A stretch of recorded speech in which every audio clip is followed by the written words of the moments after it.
Реакцијата на американските власти за заробување на венецуелскиот председател Николас Мадуро и неговата сопруга.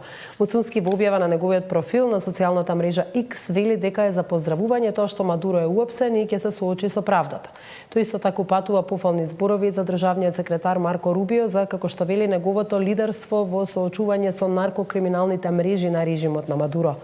Одговорноста е важна, ние стоиме зад Соединетите американски држави и венецуелскиот народ за слобода и демократија, додава Муцунски. 16-годишниот Стивен Ивановски е меѓу загинатите во катастрофалниот пожар во бар во Швајцарија. По денови неизвестност, ДНК анализата потврди неговата смрт. Бројот на жртви се проценува на 47, а над 120 лица се повредени. Дел од нив се префрлени на лекување низ Европа. Истрагата укажува на сериозни безбедносни пропусти, пиротехника и присуство на малолетници во објектот без соодветна заштита, зашто веќе е покрената постапка против двајцата сопственици, од кои едниот веќе имал и криминално досие. Младиот Стивен Ивановски е меѓу загинатите во пожарот во швајцарскиот бар. Негова блиска роднина за Сител потврди дека по неизвестноста и потрагата низ повеќе европски болници. ДНК анализата потврдила дека 16-годишниот Стивен не успел да се спаси од огнената стихија. Тој е меѓу четворицата засега идентификувани од швајцарската полиција. Останатите се две девојчиња на возраст од 21 и 16 години и уште едно момче од 18 години, сите швајцарски државјани. Истовремено потврден е идентитетот на 113 повредени лица. Меѓу нив има 71 швајцарец, 14 французи, 11 италијанци, 4 државјани на Србија и по еден од Босна и Херцеговина, Белгија, Луксембург, Португалија и Полска. Бројот на загинати се проценува на 47, а над 120 се повредени. 50 од нив се префрлени во болници во други европски земји на специјализиран третман. Помош понуди и Македонија, но од Министерството за здравство вела дека од швајцарските власти добиле одговор дека во овој момент се фокусираат на поддршка и капацитети од соседните земји и земјите одговорното подрачје на повредените. Понудената помош што Министерството за здравство ја стави на располагање се однесува на упатување на тројца хирурзи од клиниката за пластична и реконструктивна хирургија, со искуство во третман на изгореници, согласно конкретните потреби што би ги утврдила Швајцарија, како и можност за болнички третман на тројца пациенти на клиниката за пластична и реконструктивна хирургија, велат од здравство за Сител. Премиерот Мицкоски изрази сочувство до семејствата на загинатите. Остануваме на линија, министерот Муцунски е на линија, јас исто имав со високи државни представници од Швајцарија телефонски разговор со амбасадорот тука во Македонија. Тоа што можев да го кажам им го пренесов од нашето искуство, дека е многу значајна брзата реакција и одредувањето на приоритети, посебно кај повредените и нивна дисперзија, затоа што не велам дека здравствениот систем во Швајцарија не може сето тоа да го прифати, но тоа представува еден вид и шок и за самите медицински лица наеднаш кога ќе се упатат околу 150-200 така тешко повредени. Кога ги гледав тие сцени се присетивно на утро што се случуваше тука во март месец во Кочани. Така што еве моје сочувство до настраданите и што побрзо опоравување на повредени. Прелиминарната истрага покажа дека до пожарот дошло поради пиротехника поставена на шишиња шампањ, кои биле доближени до таванот обложен со звучна изолација од лесно запаллив материјал. Сведоци раскажуваат дека во барот имало многу малолетници.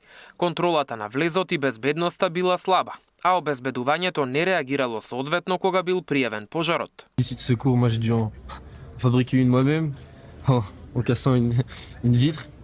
Mais il n'y avait aucune lumière de exit comme il y a écrit. Il y avait rien d'écrit. Puis c'était vraiment, il y avait tellement de fumée qu'on voyait rien. Puis il y a la moitié des gens qui s'étouffaient en même temps. C'était des personnes jeunes, hein, on parle d'adolescents. Il y avait beaucoup d'adolescents. Et on en a qui, ils font pas forcément attention à l'âge ici. Ils nous disent ouais vous êtes majeurs, mais il y en a plein qui le sont pas. Et puis on en connaît des plus jeunes que nous qui sont malheureusement partis avec parce que les gens n'ont pas fait attention. Il n'y a pas eu assez de. Je pense que la sécurité a été très très mal gérée ce soir-là, parce qu'il y a des videurs, oui, mais ils font pas forcément très bien leur travail. Quand on a crié au feu, ils sont rentrés dedans juste pour voir où était le feu, et puis eux-mêmes sont partis après. C'était catastrophique. Сопственикот на барот во изјава за швајцарски весник рече дека е длабоко потресен, а од шокот ниту јадел, ниту спиел. Тој и неговата сопруга биле сослушани само како сведоци. Тамошното обвинителство отвори истрага и засега нема осомничени. Ке се проверуваат безбедносните мерки, бројот на гости и условите во барот.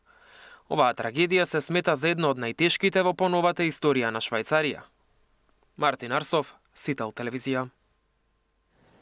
Семејството на двегодишното дете, кое е почино како беше погодено од залутан куршум во главата, денеска јавно побара правда и одговорност. Трагедијата се случила за време на новогодишниот огномет, додека семејството било во семејниот двор.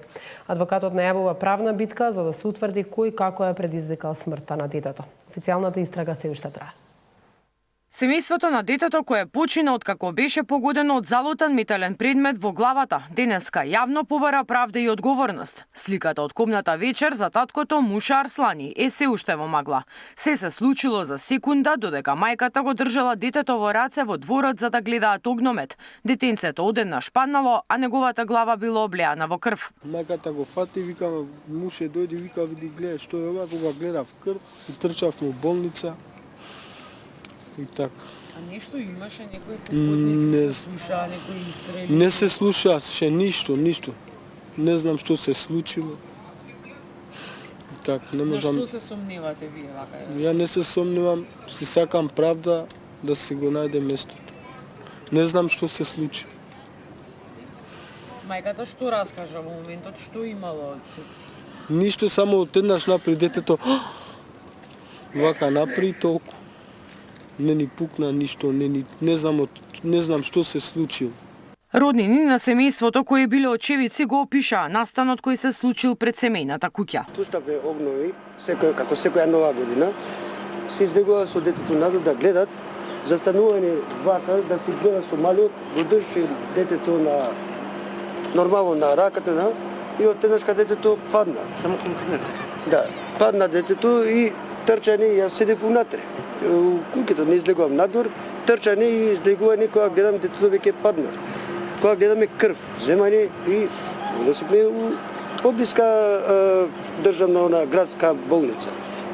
Седите и од таму така настави, сакам целата вистина да се изнаведена. Адвокатот вели дека од судска медицина добиле потврда во која пишувало дека детето е починато од насилна смрт, но обдуктискиот извештај се уште не е завршен. Срџан Амет најави правна битка за да се најде одговорност за тоа дали кој пукал и која е причината за смртта на детето. Адвокатот пријавил и ќе бара одговорност за начинот на кој биле приведени таткото и членови на семејството од болницата каде го однеле детето. Се работи за сериозна настаната насилна смрт. Денеска може да се случи на ова дете, утре може на мене, на други деца.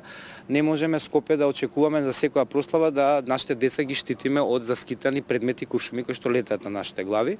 Ние моментално се наоѓаме локацијски позади бек на топилницата, а карши нас е ПИОМ, државна институција, значи токму на оваа локација од тука летаат за време на прослави новогодишни на вечери за скитани предмети кои што засмртуваат деца. Исто така е преземени се некакви действија заради решавање јавниот ред и мир од страна на родителите кои што го нарушиле во таа кобна вечер 31/1 и од потесното семејство, и тоа е некој случај кој што треба да се разгледува и да се види како тие лица беа лишени од слобода и што се случувало токму пред старата градска болница. Лекарите по новогодишната ноќ известија дека детето било донесено со рана во главата, но не можеа со сигурност да потврдат дали станува збор за куршум или друг метален предмет.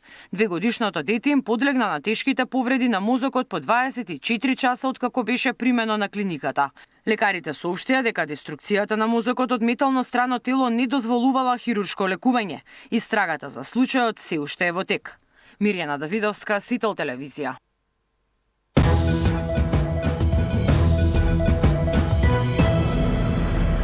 Драконски казни и жестоки акции против маркетите кои применуваат нефер трговски практики и вештачки ги зголемуваат цените, најавува премиерот.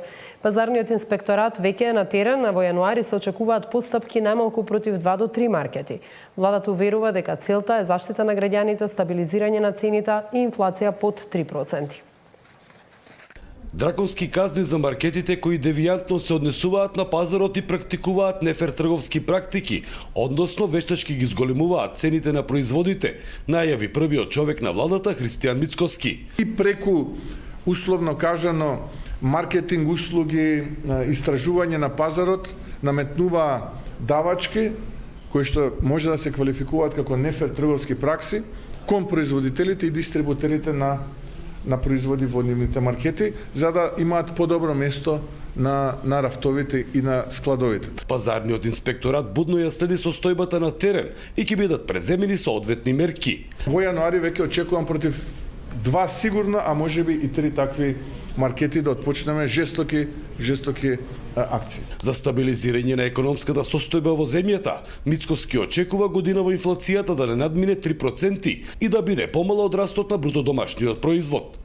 Напуштање на оние политики на воведување мерки, кои што знаеме дека 1-2 месеци вродија со плод, но тоа потоа се растои во следните месеци и во тие месеци имавме висока инфлација. Со засилен инспекцијски надзор и најавени жестоки акции, целта е заштита на граѓаните, стабилизирање на цените и одржување на инфлацијата на контролирано ниво. За Сител, Трајан Ристовски. Тоа беше последна информација во вестите. Повеќе може да следите на sitel.com.mk. Имајте пријатна вечер.